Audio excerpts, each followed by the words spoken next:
As crazy as this sounds, these rocks aren't glued, tied, or supported in any way. See? But how could structures like this, and this be possible? Let's find out. Meet Michael.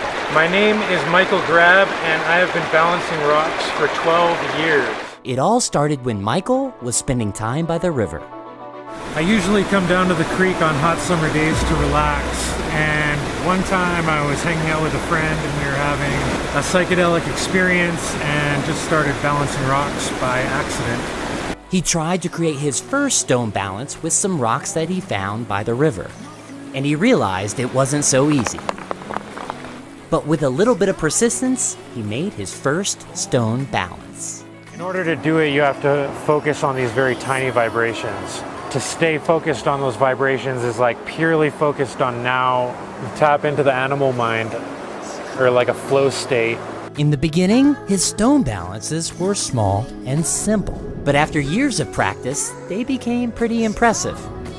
He makes them with different rocks, in different countries, all around the world. And some even made their way into high-end art installations.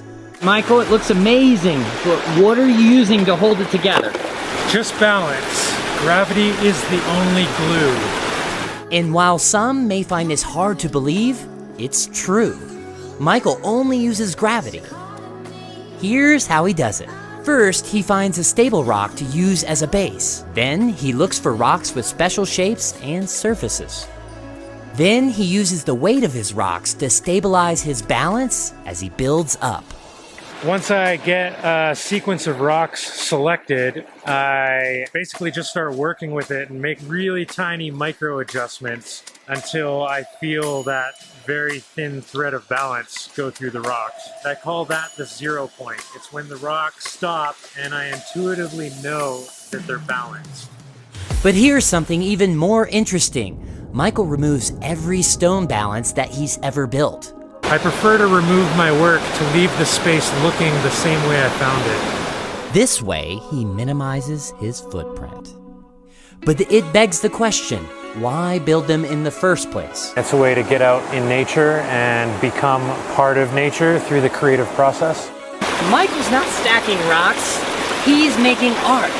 Art that blends creativity with nature in a way that the whole world needs to see.